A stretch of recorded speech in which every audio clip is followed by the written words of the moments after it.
Parfait. Alors. Donc, on se retrouve ce soir pour une conférence avec Anaïs Braque. Bonjour Anaïs. On va discuter ensemble ce soir de la détox et de l'alimentation consciente. Donc, un sujet d'actualité en cette intersaison, en ce bel automne. Et tu vas nous expliquer qu'est-ce que la détox, comment ça se passe dans le corps, plus concrètement, et qu'est-ce que l'alimentation consciente et comment on peut utiliser ça au quotidien. Alors, je te laisse te présenter en quelques mots déjà. Oui, écoute, je vais essayer de faire concis. Alors donc, je suis psychothérapeute et médecin traditionnel chinois. Donc, un parcours un petit peu atypique et très large en fait, qui me permet de pouvoir m'occuper et prendre soin des gens sur deux plans, sur le plan de la santé physique, donc avec la médecine chinoise, donc l'acupuncture, avec les huiles essentielles, et puis ma spécialité qui est donc la nutrition. Aussi de m'occuper des gens, mais écoute sur le plan relationnel, donc avec tout un travail sur la thérapie et principalement la thérapie de couple. D'accord. Voilà, un peu transversal comme ça. Voilà. Donc, tu regroupes un petit peu tout. Donc, ça. Alors, en attendant que tout le monde arrive, on peut rappeler aussi que donc, tu fais des consultations sur cas donné, mais aussi des consultations à distance, et que tu organises un certain nombre de stages et d'ateliers tout au long de l'année qu'on peut retrouver sur ton site lecoeurdesoi.fr. Lecoeurdesoi.fr, tout à fait, qui est un très très joli site. Donc effectivement, je donne des consultations en cabinet pour puis médecine chinoise. Et puis par Skype aussi, voilà, pour les gens qui sont loin, donc pour tout ce qui est conseil nutritionnel, accompagnement thérapeutique, conseil en huile essentielle, voilà, tout ça peut se faire par Skype. Donc je peux avoir des gens de partout. D'accord. Même en anglais, tu vois, parce que parfois je consulte en anglais aussi. Voilà.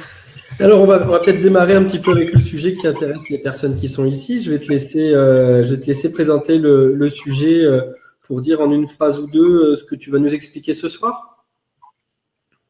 Oui, alors je vais vous parler de la détox. Pourquoi, comment, pour qui.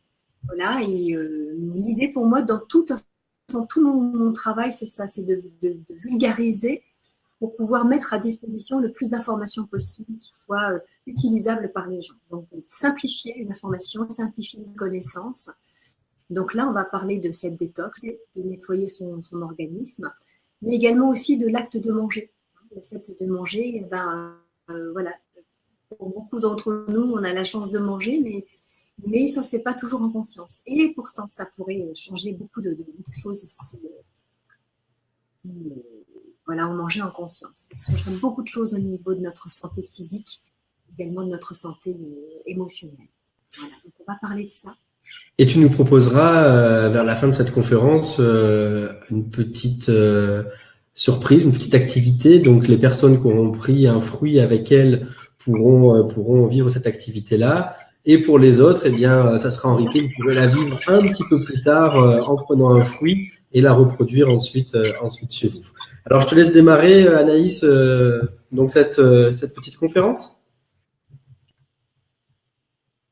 Alors, voilà. Donc, écoute, qu'est-ce que les gens, quand ils viennent me voir pour pouvoir engager un projet, ils viennent chercher, en fait. Ils viennent chercher souvent des réponses au niveau de leur santé, tu vois.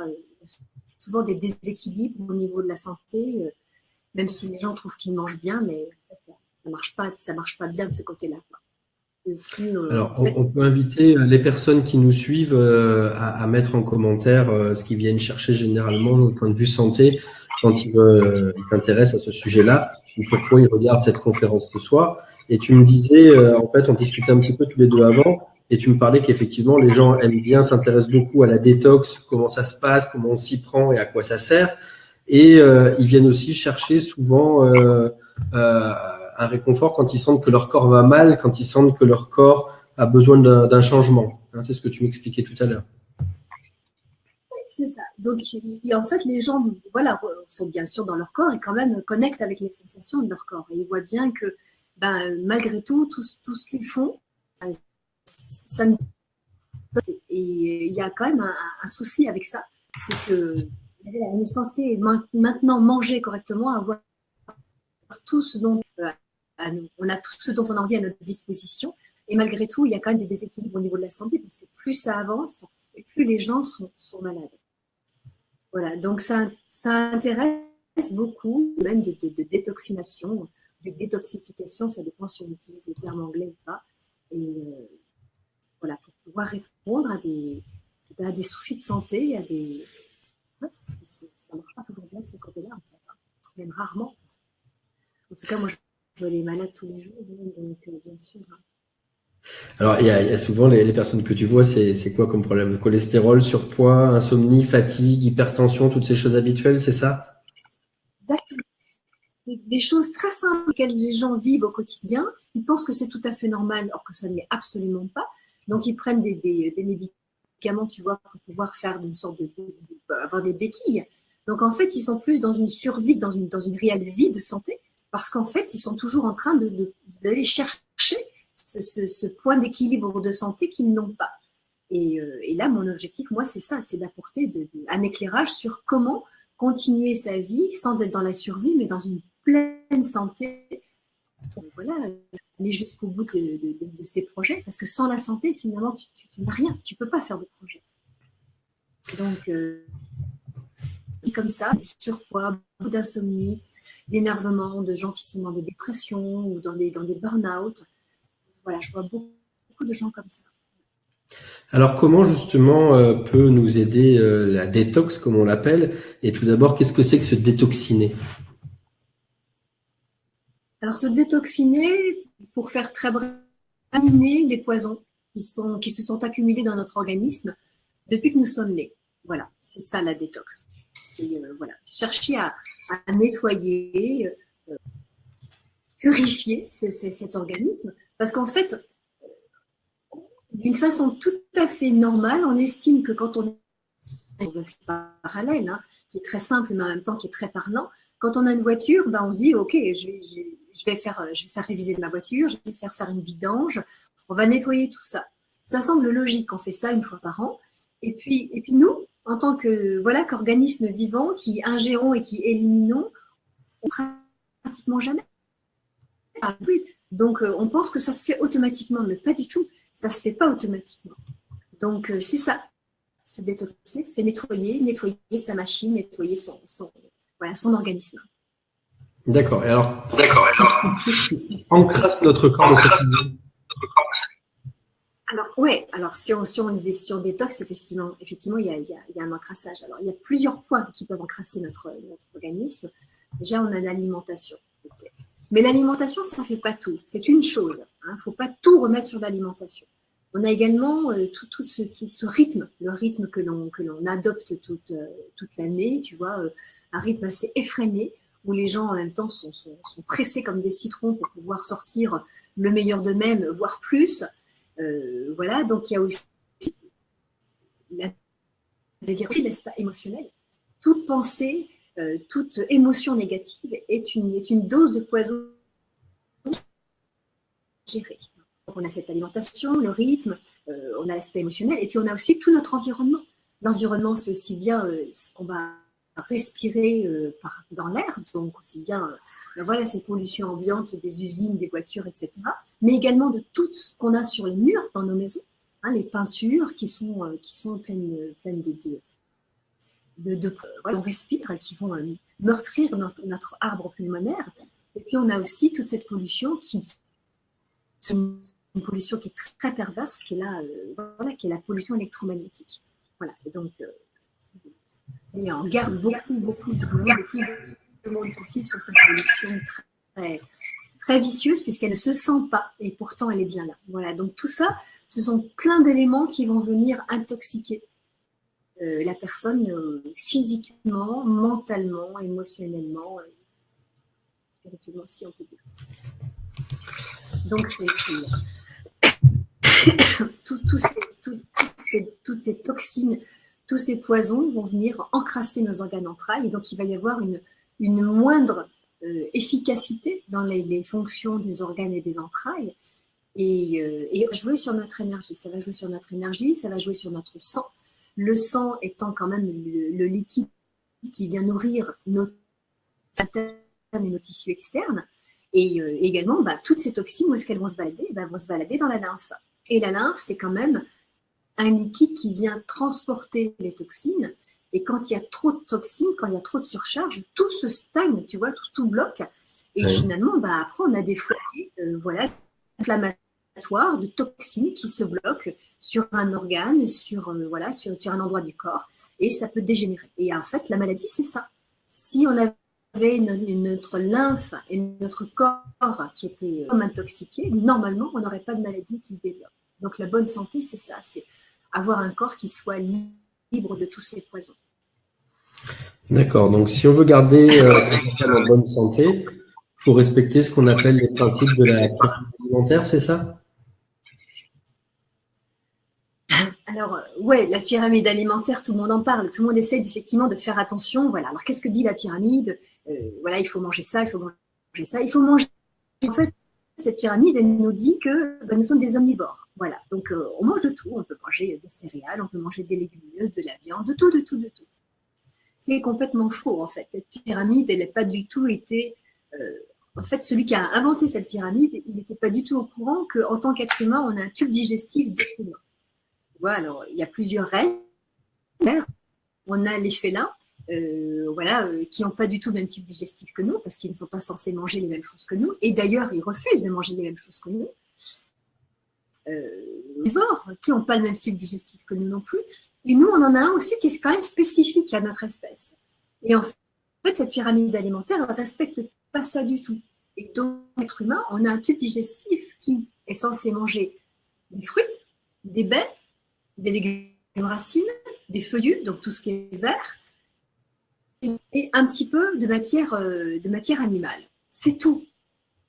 Donc ça veut dire que tout le reste de ce qui est ingéré n'est pas censé pénétrer notre organisme. Le problème, c'est que comme ça le pénètre quand même, parce qu'on fait quand même des écarts et on ne respecte pas ça, le truc, c'est que comme ça ne nous empoisonne pas tout de suite et qu'on ne meurt pas tout de suite, tu vois, finalement, l'empoisonnement, il se fait chaque jour, après chaque jour, pendant des années et des années.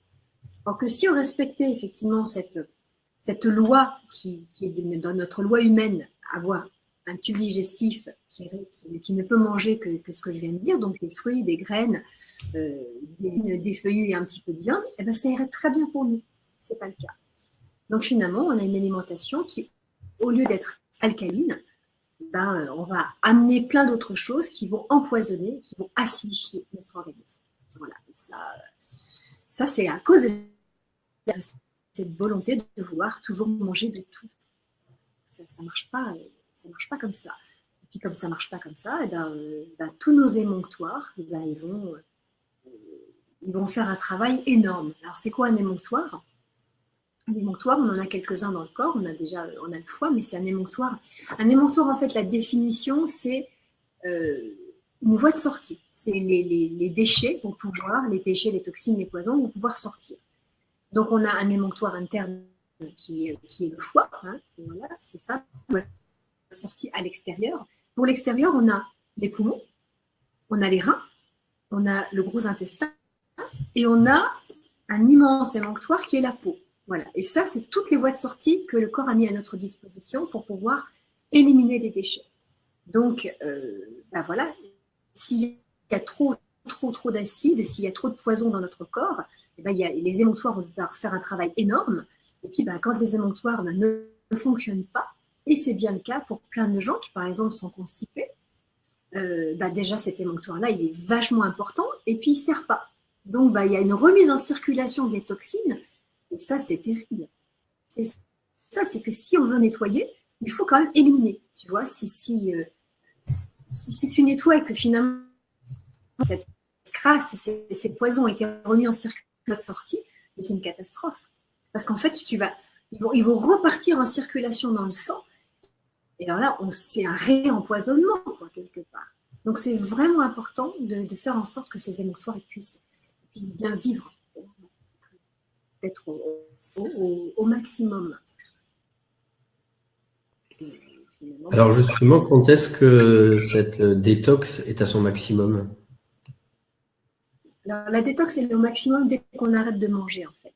Mais, enfin, n'est pas au maximum dès qu'on arrête de manger. Dès qu'on arrête de manger, quand le processus digestif s'est terminé, il faut savoir que la chose qui est la plus fatigante, c'est le fait de manger. Le fait de manger, ça demande énormément d'énergie, ça va demander un gros travail au niveau de la rate, au niveau de l'estomac.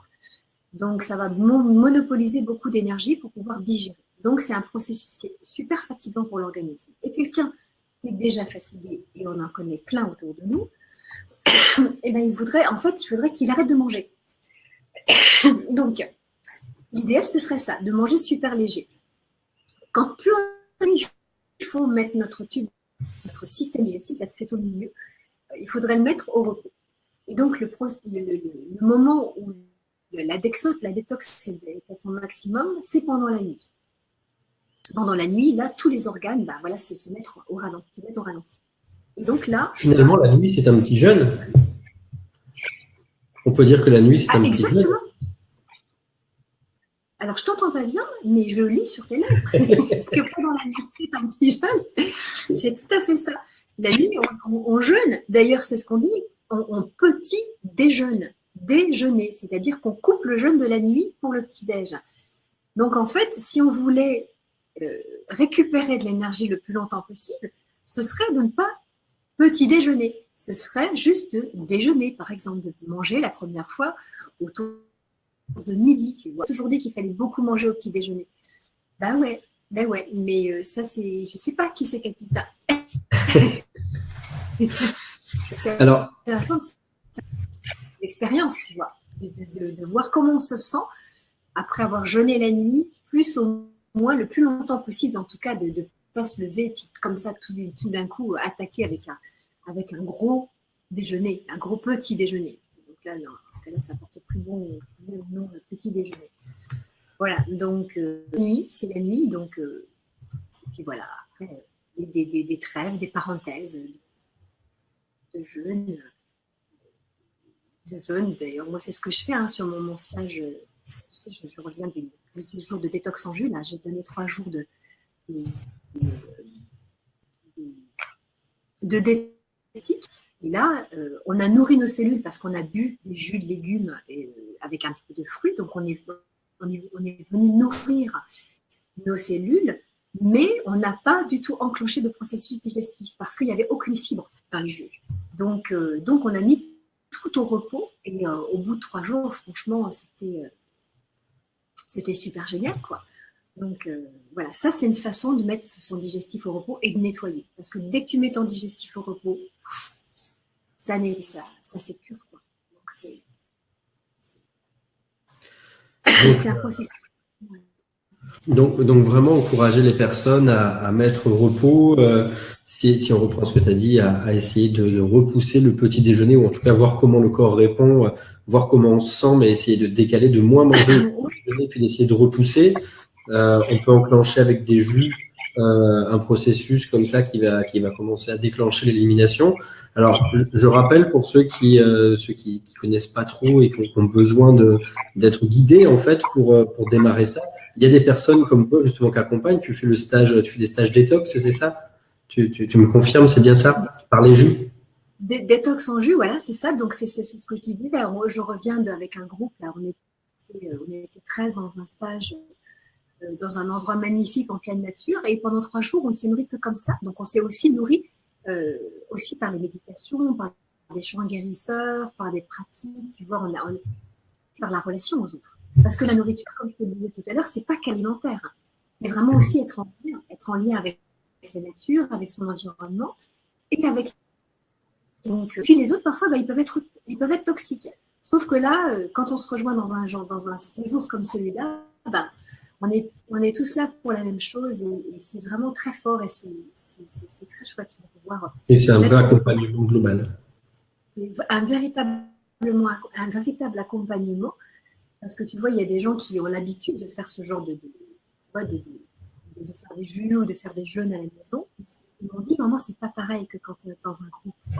Dans un groupe, tu te sens porté, c'est comme une retraite, c'est comme voilà, une vraie parenthèse que tu coupes avec ton quotidien, en fait. Et c'est important de pouvoir couper avec son quotidien. Pour se ressourcer. Absolument. Ok. Alors, qu'est-ce que les gens peuvent changer simplement déjà chez eux? On vient de voir quelques éléments. Donc, on a dit, hein, je le répète parce que c'est important, les gens aiment bien savoir quand même ce qu'ils peuvent concrètement mettre en place là, à la fin de cette conférence. Donc, on a dit repousser le petit-déj, des jus dans leur alimentation, tout ça, des choses simples à changer que tu pourrais conseiller avant de venir te voir en stage. Je pense faire une détox. La chose la plus simple à changer, ce qui est le plus à notre portée, c'est de changer notre alimentation.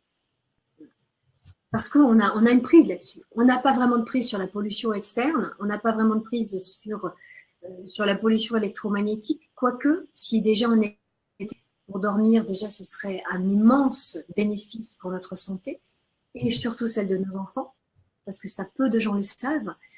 La nuit, quand tu dors, tu es beaucoup plus apte à capter toutes ces pollutions-là que quand tu es debout. Parce qu'en fait, quand tu es debout, tu fais prise avec la terre. Finalement, tout ce que tu captes au niveau de cette pollution, tu la décharges par la terre. Mais la nuit, tu es en position horizontale et tu n'as plus de prise de terre. Quoi. Donc finalement, tu es complètement bombardé. Et les enfants en construction au niveau du cerveau, au niveau des organes, enfin voilà, ils sont bombardés avec ça. C'est juste horrible. Donc la prise là-dessus, on peut l'avoir en effet. Mais c'est vrai qu'autrement, sur la pollution externe, sur le fait de ce qui se passe au niveau des on a peut-être un petit peu moins de prise. Donc la première chose qu'on peut changer, c'est au niveau alimentaire.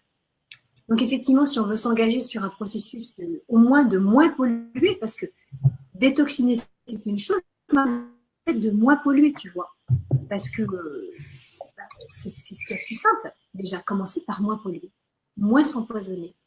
Ben déjà, c'est comprendre que, c'est ce que j'ai dit tout à l'heure, tout ce qui nous caractérise, ne nous caractérise pas en tant qu'être humain, c'est-à-dire tout ce qui va être autre que des fruits, des graines, des racines, des feuilles, donc du feuillu, des légumes verts par exemple, tout ça, tout ce qui est à côté, ça n'a rien à faire dans notre tube digestif.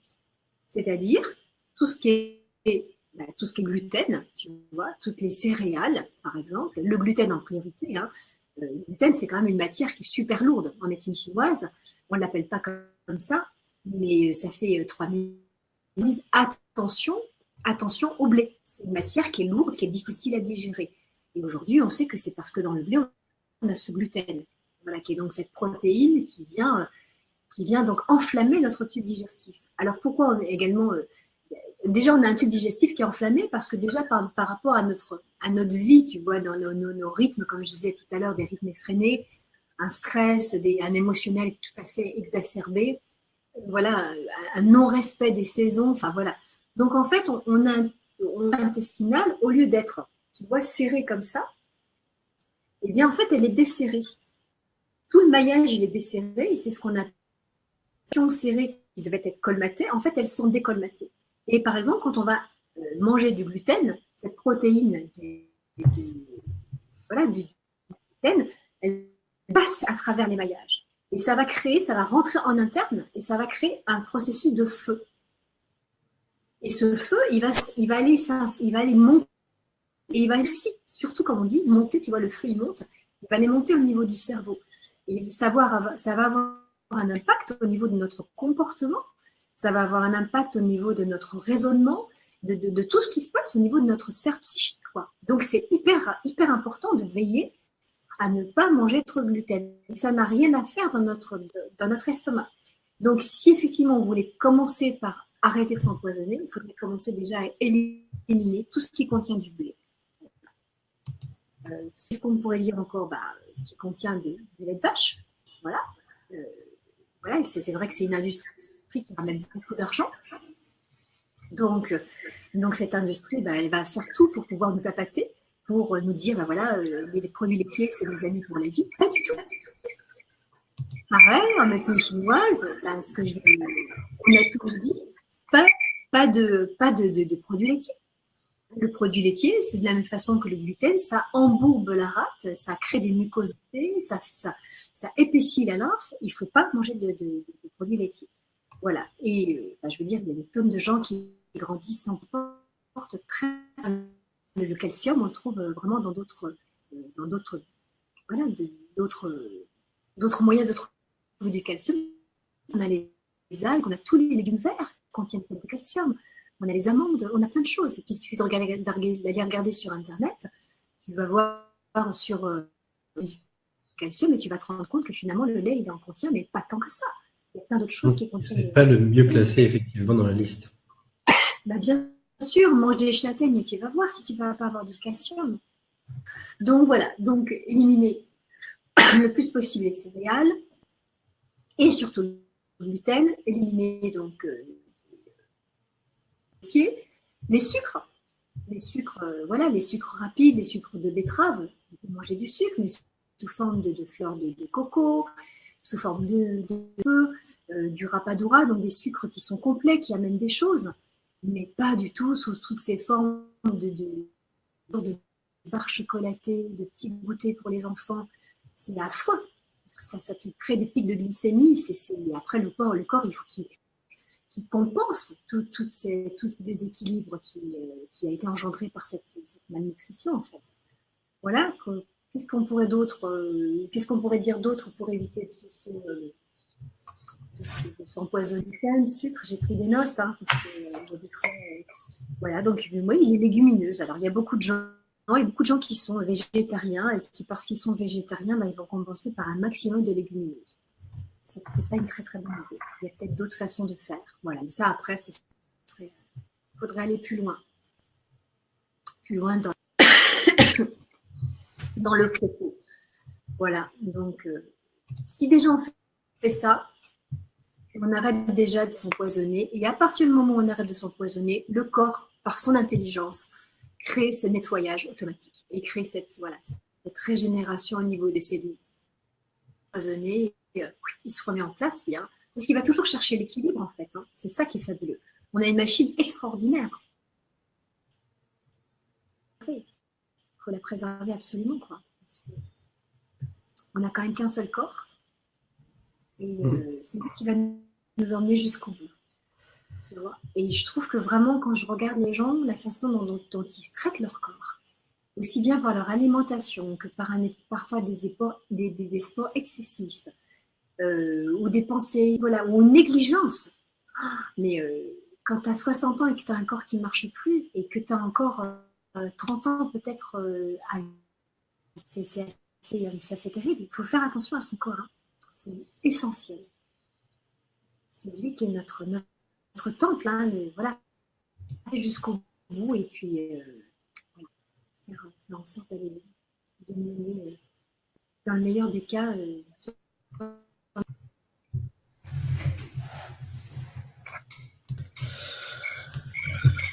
alors, tu voulais enchaîner aussi, je crois, un petit peu sur la prise de poids. Alors, tu t'expliquais là déjà un certain nombre de principes qui faisaient un encrassage du corps. Mais si on allait plus loin sur la prise de poids. Si on allait plus loin, c'est ça que tu disais? Oui, si on allait un peu plus loin sur la prise de poids, tu voulais parler, tu me disais tout à l'heure, de pourquoi on prend du poids. Et justement, donc l'encrassage, pourquoi cette prise de poids? Alors, en fait, c'est ça. Le phénomène inflammatoire, s'il y a trop de toxines, le corps, toujours dans cette recherche d'équilibre, s'il y a trop de toxines, s'il y a trop de feu, s'il y a trop de poison, le corps, il est suffisamment intelligent pour dire, mais moi, j'ai besoin d'énergie vitale, mes organes vitaux, ils ont besoin d'être préservés. Donc, s'il y a trop de toxines, eh bien, ce qu'il va faire, c'est qu'il va y avoir une masse adipeuse, il va y avoir une fabrication, en fait, de cellules grasses, de cellules graisseuses qui vont venir se mettre autour des toxines pour pouvoir quelque part faire barrage, tu vois. C'est une barrière contre, pour éviter que brûler nos organes vitaux. Donc en fait, la prise de poids, c'est en fait un excès de toxines, de mucosité, de toutes ces matières enflammantes qui sont là et le corps va se protéger, va se prémunir pour pouvoir se maintenir voilà, en pleine santé, enfin, en pleine santé. En tout cas, de ne pas être brûlé, de ne pas être séché. Donc, la prise de poids, c'est ça. En fait, si la personne commence déjà à arrêter de s'intoxiquer et qu'ensuite elle participe à un processus de détox, donc de nettoyage de son organisme volontairement, eh bien, sans chercher forcément à perdre du poids, ça va se faire automatiquement. Tu vois, là, les gens que j'ai accompagnés pendant 3 ans, donc je leur ai demandé, je leur ai proposé pour pouvoir préparer aux 3 jours de semi-jeûne, je leur ai proposé un protocole qui a duré 3 semaines. Donc déjà, pendant 3 semaines, ils ont commencé petit à petit à purifier et à forcément se désintoxiquer. Donc entre ces 3 semaines et les 3 jours de détox, il y a des personnes qui ont déjà perdu à la fin du dimanche, ils avaient déjà perdu 4 kilos. Mais ça s'est fait tout seul. Parce qu'en fait, le corps, quand il n'y a plus de toxines, eh ben, il élimine cette masse adipeuse, voilà, tout simplement. Tu vois, donc les bedaines, il y a moins de cellulite, il y a moins d'engorgement, parce que les toxines ne sont plus là et il n'y a plus besoin de protéger. Donc c'est ça, le phénomène de prise de poids. Ça, je te donne le point de vue hygiéniste. Hein, voilà. Après, le point de vue chinois, il est plus complexe. Mais il faudra aller beaucoup plus loin il faudrait presque faire un cours en fait en médecine chinoise et c'est pas le propos de ce soir. Quoi. Voilà. Donc ça c'est le phénomène de prise de poids. Voilà. Donc super. Voilà. Quelqu'un que je connais qui s'est connecté, qui me fait un petit coucou. D'accord. C'est Marie-Françoise, c'est ça qui met un petit pouce en l'air pour dire qu'elle est là et qu'elle apprécie visiblement ce que tu dis. Elle est d'accord. Elle est d'accord. Alors, je te laisse continuer. Ouais, alors, donc, je à changer d'abord, c'est notre alimentation. La chose ensuite qui pourrait être, en deuxième étape, plus facile aussi à maîtriser, mais en même temps, c'est un peu compliqué, mais c'est l'aspect émotionnel. Voilà, donc, comme je t'ai dit tout à l'heure, nos pensées créent des poisons à l'intérieur de notre corps. Hein. Ça a des répercussions forcément au niveau de notre fatigue, mais ça a des répercussions au niveau de nos organes entrailles. Hein. En médecine chinoise, les 7 émotions qui vont venir, qui sont les déclencheurs de nos maladies. Hein.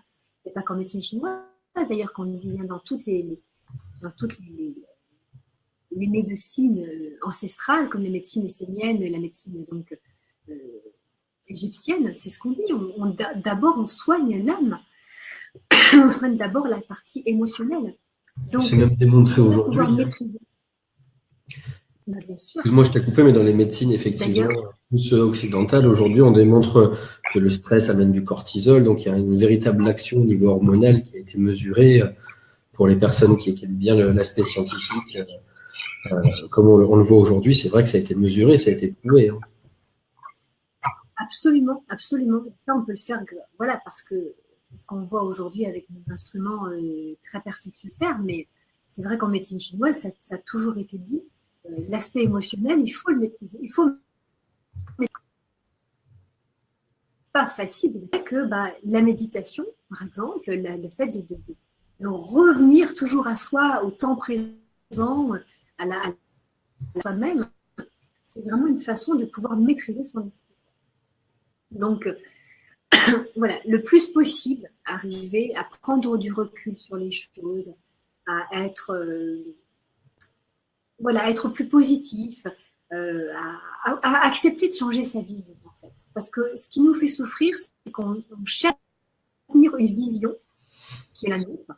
On est toujours dans la même croyance et on veut absolument garder cette vision-là. C'est-à-dire que parfois la vie,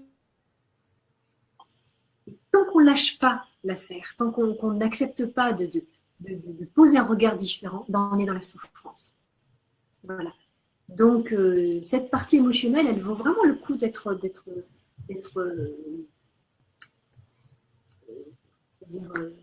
travaillée.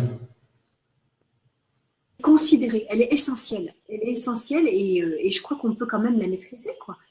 Il y a aussi une volonté de ça. Donc, on peut décider aussi, ok, ben voilà, j'essaie de moins me laisser porter, de ne pas me laisser envahir par mon émotionnel, donc de ne pas m'intoxiquer par tout ça, quoi.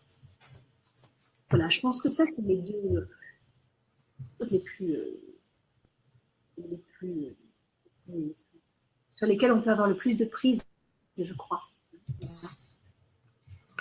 Surtout que le problème, c'est qu'effectivement, l'aspect émotionnel ensuite entraîne des réactions au niveau de l'alimentation. On va plus manger par faim, on va manger dans un état de pulsion, peut-être.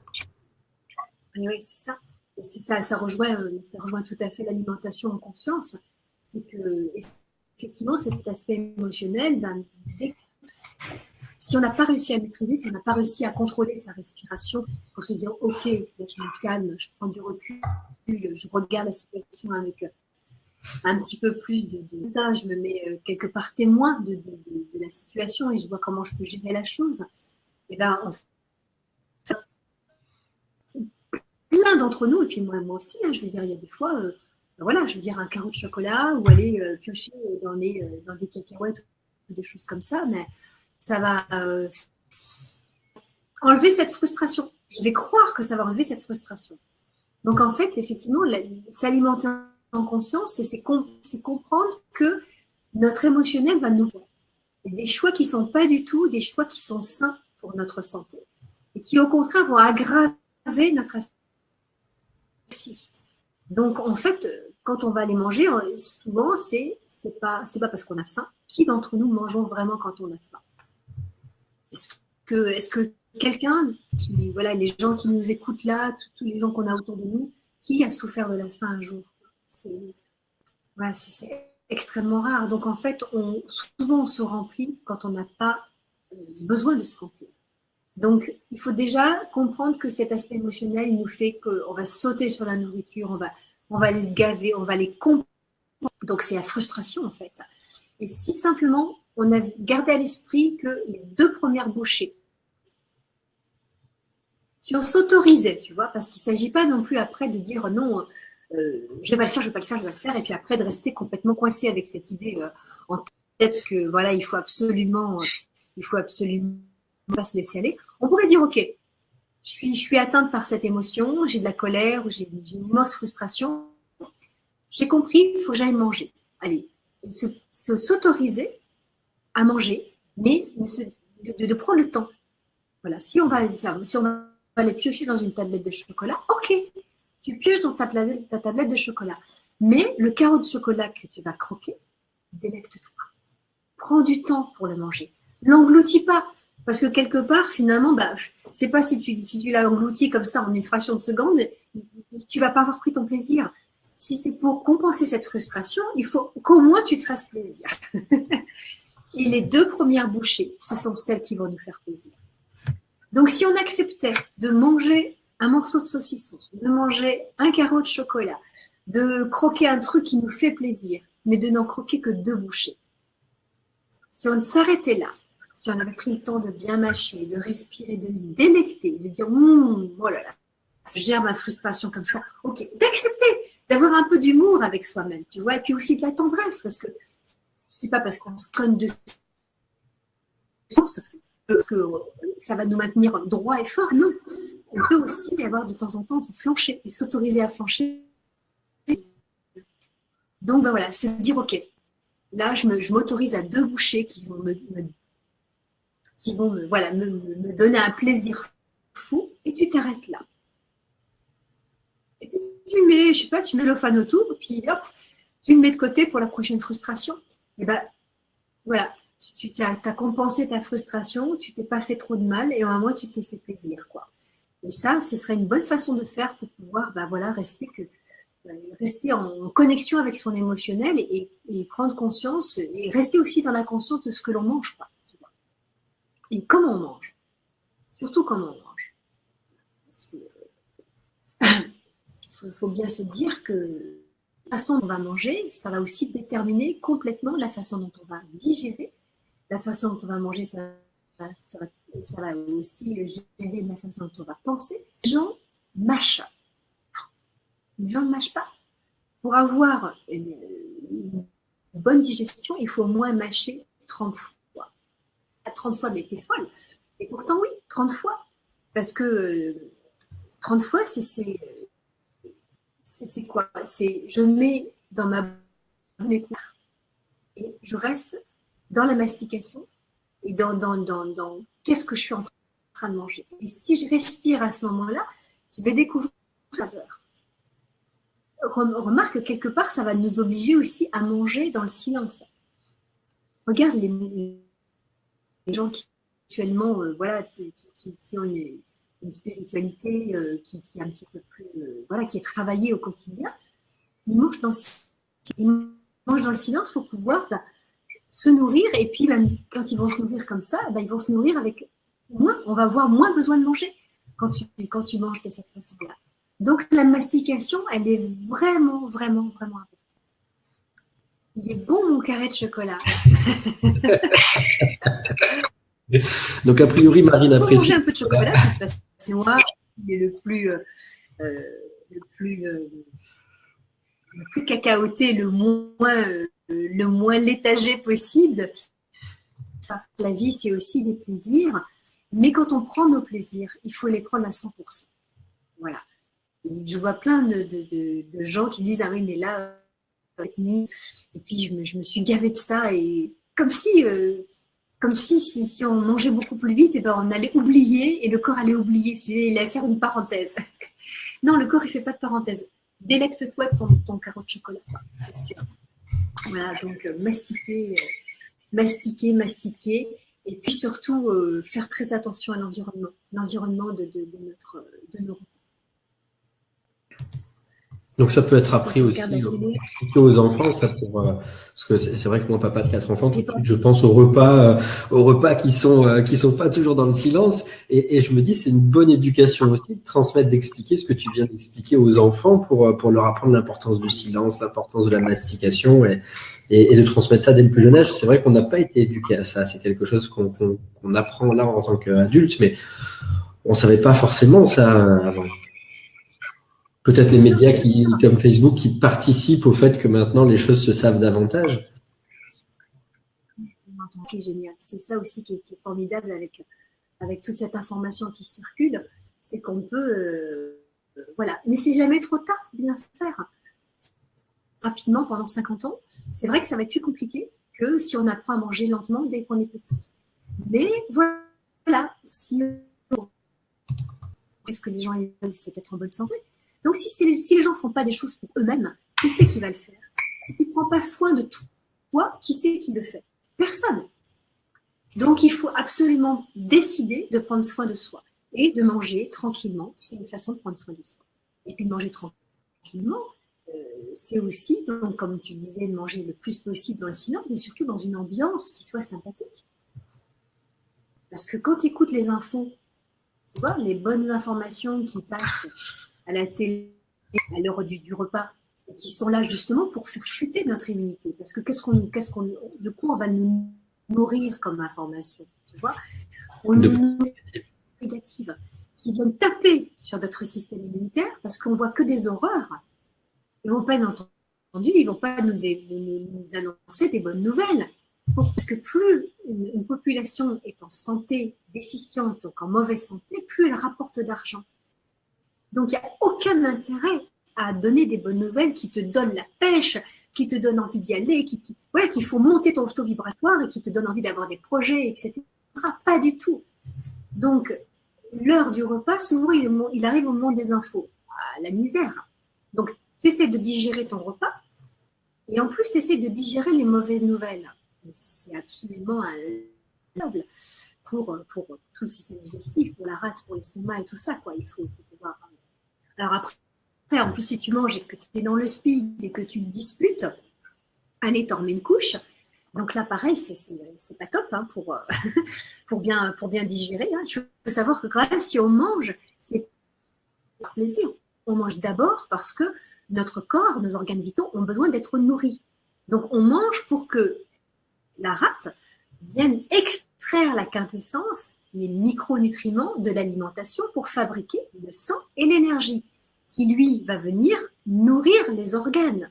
Donc, on mange déjà pour ça. Donc, il ne faut pas oublier de manger, elle est vitale, elle est essentielle. Et que pour qu'elle soit la plus efficace possible, il faut être dans un environnement le plus tranquille possible. Voilà. Et quand on entend nos enfants, quand ils mangent à la cantine, donc on fait l'impasse sur les menus préparés par des diététiciens qui nous proposent des tomates de décembre, hein, par exemple, avec le petit dessert qui va bien à la fin, parce qu'il faut quand même de tout, bien sûr, il faut respecter la pyramide alimentaire. Et nos enfants qui mangent dans des réfectoires où il y a combien de petits, il y a combien de minots dans les réfectoires? 40, 50, 60. Mais comment ils peuvent être après les minots? Quand ils rentrent en cours tout de suite après, tu vois, ou même aller une demi-heure après, ils ont mangé en un quart d'heure ou 20 minutes maximum parce qu'il faut laisser la place aux autres. Super déséquilibrés. Donc, ils sont là au niveau du système digestif, ils sont en lutte, tu vois. Et après, on va les gaver encore avec d'autres informations et on va dire, mais les enfants, ils n'arrivent pas à se concentrer, ils sont en train de digérer. Qu'est-ce que tu veux? On ne peut pas faire deux choses en même temps. Sans compter le manque de sucre qu'il va y avoir après le dessert, une demi-heure après, qui va faire que leur cerveau va demander et qu'ils seront plus du tout à ce qu'ils font. Exactement, parce que toute l'énergie va être bloquée au niveau du système digestif. Il ne va plus y avoir assez d'énergie pour réfléchir. Donc l'après-midi, les enfants, on devrait leur faire une sieste. On devra leur faire des activités, tu vois, plutôt créatrices qui vont aller chercher une autre énergie que celle intellectuelle. Voilà, donc il faudrait changer les réfectoires. Ça, c'est évident. L'été, il faudrait faire manger les enfants dehors, tu vois, en plein air, ça couperait toute cette idée de résonance dans les réfectoires, qui en plus souvent sont immenses, tu vois, avec des hauteurs sous le plafond, et ça, c'est une horreur, quoi. L'environnement du repas, ouais, ça peut apporter beaucoup de toxicité. Ouais, j'imagine ceux qui t'ont regardé en train de manger avec la conférence sur ta tablette, qui sont tous en train de mastiquer en te regardant et qu'osent plus avaler en se disant je vais appliquer tout de suite les conseils. Bon. Ah ouais, prenez pour manger. Soyez entourés de personnes calmes. Je sais que moi, si ça m'arrive de me disputer, ça m'arrive, hein, comme tout le monde. Déjà, je ne fais pas à manger quand je suis énervée. J'attends d'être calme. Pas manger quand on est énervé. Il vaut mieux repousser le repas, attendre une demi-heure, être calme, que de manger dans l'énervement. Voilà, ça c'est clair. Ok. Bon, c'est super tout ça. Je pense que toutes les personnes qui ont écouté ont déjà plein de bons petits conseils à appliquer, ou en tout cas ont compris les mécanismes du corps, et en tout cas ce qui peut les aider demain à évoluer. Tu voulais proposer une petite expérience. Je te laisse la présenter et puis nous la faire vivre. Ouais, tout à fait. Une petite expérience, justement pour voir ce que c'est que manger en conscience. Les personnes qui sont sur leur tablette ou sur leur ordinateur en train d'assister à cette conférence, pourquoi pas regarder ce qu'il y a dans l'assiette, de prendre un fruit ou un légume, hein, voilà, et puis de venir se poser là tranquillement avec leurs fruits. Ça y est, tout le monde a eu ma disposition, a été installé tranquillement, assis confortablement. Pour ceux qui n'ont pas de fruits sous la main ou qui n'ont pas le temps d'aller en chercher un, la vidéo sera en replay et on invite vraiment toutes les personnes à regarder le replay, refaire cette expérience-là après tranquillement, bien installés avec leurs fruits. Exactement. Et puis, est-ce que les gens pourront après laisser des commentaires? Oui, tout à fait. Les gens peuvent laisser les commentaires après et donc tu pourras les retrouver effectivement. D'accord, ok. Et même de toute façon, après, moi, s'il y a des questions, je réponds aux questions. Voilà, à postériori, c'est tout à fait possible. Donc, on va considérer que tout le monde a son fruit, ou en tout cas quelque chose à mastiquer. Donc, voilà, je vous invite donc à faire cette petite expérience méditative. Donc, je vous invite à garder les yeux fermés, à être bien assis. Et puis, voilà, on va dire que vous avez un fruit entre les mains. Et je vais vous inviter à croquer dans le fruit, dans la pomme, dans la banane, dans le grain de raisin. Tranquillement, de mâcher et de penser à ce que vous êtes en train de faire. Donc, de penser à mâcher. Donc, il y a la mastication qui se fait, mais en même temps, de penser à ce que vous mâchez. C'est-à-dire, quelle est la consistance de ce que vous êtes en train de croquer? Quel est son goût? Est-ce que c'est, quelle est la consistance? Est-ce que c'est râpeux? Est-ce que c'est lisse? Est-ce que c'est fibreux? Est-ce que c'est gras? Qu'est-ce qu'il y a? Qu'est-ce que ça vous donne comme sensation dans la bouche? Et pour avoir cette sensation, il faut garder l'aliment, le mâcher, le mastiquer. Est-ce que c'est juteux? Est-ce que ça... Hello, hello. Salut mon ami, ciao, ciao. Il y a l'Italie qui vient de se joindre à nous. Qu'est-ce que ça va dans notre, qu'est-ce que ça donne comme sensation dans notre bouche, ce grain de raisin, cette banane, cette amande qui est croquée?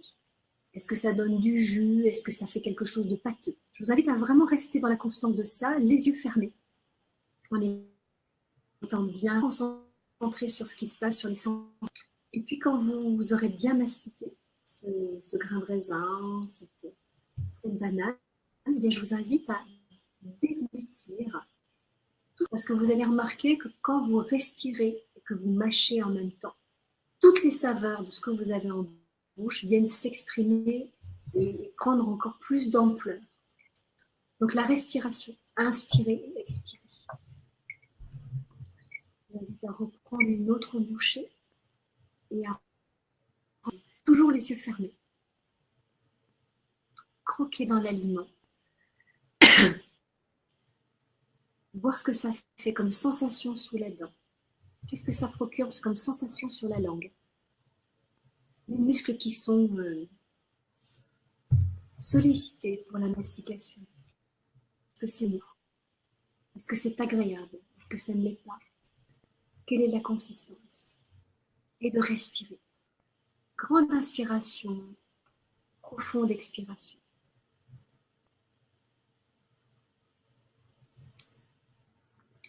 Quand vous aurez mâché longuement, que ce que vous avez en bouche sera plus qu'une purée. Donc il n'y aura peut-être même pratiquement plus de matière dans la bouche. Je vous invite à avaler et à suivre le chemin que prend cet aliment. De l'imaginer descendre le long de l'œsophage pour tomber dans l'estomac, la suite de la cuisson. Parce que la première cuisson, elle se fait par les dents.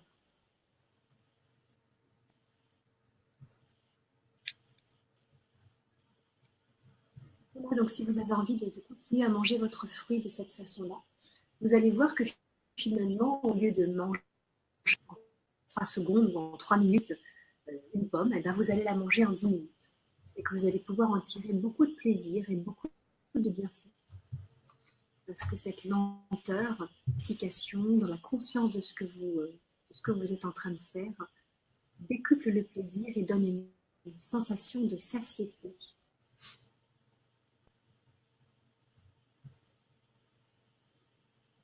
Je serais vraiment contente de pouvoir lire vos commentaires sur cette mini expérience.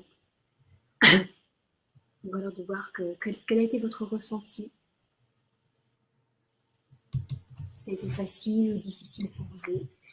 Hein, savoir que vraiment c'est une toute petite expérience de 2 minutes, mais voilà, qui vaut le coup d'être réitérée. À goûter voilà, un petit plat de fruits quand on a une petite faim, de vraiment prendre le temps. Et plus souvent on fera ça, et plus ce sera bénéfique pour notre santé. Et plus on prendra plaisir. Parce qu'en fait, le plaisir de manger, la satiété, ça vient au bout de 20 minutes à peu près. Si tu as mangé super rapidement, eh bien, tu n'as pas cette sensation de satiété. Donc, quelque part, il va y avoir une frustration, c'est ce qui va te demander de compter. Or que si tu manges lentement, si tu te délectes de ce que tu as mangé, si tu as respiré, donc une inspire et une expire dans chacune de tes bouchées, eh bien, tu vas prendre beaucoup plus de temps à manger. Et ça va permettre d'augmenter le temps de ton repas et le corps donner le signal de satiété. Et à ce moment-là, si tu es vraiment dans la conscience, eh bien, tu t'arrêtes de manger parce que tu n'as plus faim, tout simplement. Et il est facile food, tu vois, c'est ça le problème. C'est que comme tu manges super vite, tu manges debout ou assis sur un tabouret haut, enfin voilà, ça va super vite, c'est très facile à mastiquer parce qu'en fait, il n'y a aucune consistance. Tu as de la viande qui est déjà très cuite, tu as 2-3 légumes, enfin, voilà, ça va pas très loin. Donc en fait, c'est super vite à gérer. Donc quand tu n'as pas ces 20 minutes, tu n'as pas cette sensation de satiété et automatiquement, tu vas aller reprendre. Et c'est ce qui va créer effectivement cette dépendance à tous ces produits qui en plus sont pleins de sucre. Et puis, voilà, le sucre, c'est quand même très appétant. Et voilà, c'est ce qui va faire après la prise de poids, tout simplement. Or que si tu manges lentement, tu gagnes sur ta minceur. Et la minceur, elle est vraiment importante. C'est pas qu'une question d'esthétique, la minceur. La minceur, c'est important parce que si tu es mince, ça veut dire que tes organes ne sont pas enveloppés de matière adipeuse. Ça veut dire qu'ils fonctionnent correctement. Ils ne sont pas surchargés de compression. Il n'y a pas de stase à cet endroit-là. Donc la minceur, elle est importante. On ne parle pas de maigreur, on parle de minceur. Donc la prise de poids, elle est due aussi parce que les gens mangent dans le stress et parce qu'ils mangent beaucoup trop vite. Donc il faut changer tout ça. Donc j'espère pouvoir avoir donné suffisamment d'infos là pendant ces quelques minutes tous ensemble pour que les gens puissent démarrer quelque chose de chouette pour eux, tu vois. Écoute, en tout cas, et qu'ils puissent être un exemple. Parce que si on veut changer la santé des gens, il faut déjà changer la sienne et être un exemple pour nos enfants qui, du coin de l'œil, regardent comment on fait, quoi. Comment on mange. Toi, tu as des enfants, Guillaume, hein, ils regardent comment tu manges, ils regardent ce que tu manges. Ils disent pendant tout le temps, et tout ça, ce sont des informations qui sont ingérées et qui vont donner des comportements plus tard. Donc, soyons les meilleurs exemples pour nos enfants, pour ceux qu'on aime. C'est hyper important. Voilà, j'espère que toutes ces propositions vont mener à de belles choses pour chacun d'entre vous. Et voilà, comment je répondrai volontiers aux commentaires. Et puis, si vous voulez me joindre par Skype, qui sont loin, qui ne peuvent pas venir en consultation à mon cabinet dans le Luberon, on peut faire une consultation par Skype qui va durer 1 heure et on va vraiment travailler, focaliser sur les demandes de chacun. Puis je rappelle. Le stage que je propose. Voilà ce que j'allais dire. Je rappelle que tu as un stage, j'ai noté donc le premier week-end de décembre et un autre fin février où donc un stage détox justement, c'était le sujet de ce soir. Tu accompagnes la détox en expliquant les processus plus en détail et puis en accompagnant justement le process avec les gens. En fait, c'est véritablement une expérience. Les gens font les jeux eux-mêmes, on les déguste ensemble, et puis il y a tous ces processus de méditation, de changement. Et à chaque fois, il y a quelqu'un qui vient amener des ateliers. Donc là, on avait de la sophrologie. Donc, premier week-end de décembre, en Luberon, on aura du pilates. Et au mois de février, on aura quelqu'un qui viendra faire des ateliers sur l'intuition. Voilà. Donc, parce que plus tu es moins tu es dans ton estomac, tu vas pouvoir capter des informations. Donc, c'est super intéressant. Et puis, il y a aussi un stage sur la nutrition, les huiles essentielles et les ateliers culinaires que je regroupe. Qui viennent, comment se soigner avec les huiles essentielles, comment avoir une nutrition la plus saine possible, par la mise en application par les ateliers culinaires, donc bien sûr sans gluten, sans laitage, et pratiquement végétarien. Alors, je rappelle l'adresse de ton site, c'est lecoeurdesoi.fr. Donc, ça permet à toutes les personnes de retrouver qui tu es, ton parcours, d'avoir beaucoup d'informations intéressantes sur ton blog et puis de découvrir tes stages, l'ensemble des stages que tu proposes et éventuellement de s'inscrire. En tout cas, le programme que tu nous as décrit donne déjà envie de venir. C'est attrayant. Voilà, Je mettrai en replay. Alors, il y a Paul qui me dit, je rentre tout juste d'un stage détox avec Anaïs. J'ai adoré. Ben voilà, il confirme la sensation qu'il y avait en t'écoutant. Hein, c'est que, donc, il recommande à tout prix. Merci pour ta présence. C'était vraiment, voilà, quelqu'un qui me suit avec beaucoup de tendresse et voilà, c'est super de retrouver tout ce monde-là. Hello.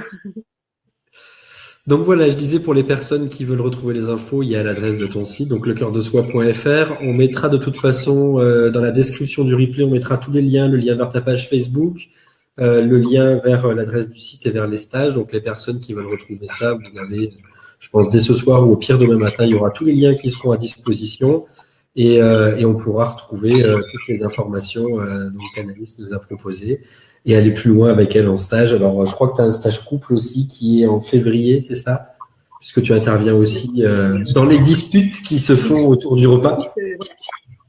C'est vraiment un sujet qui m'intéresse énormément et dans mon travail thérapeutique, je me suis beaucoup intéressée au couple. Voilà. Donc là, il s'agira de permettre au couple de se réunir autour de la communication et d'apprendre à se masser.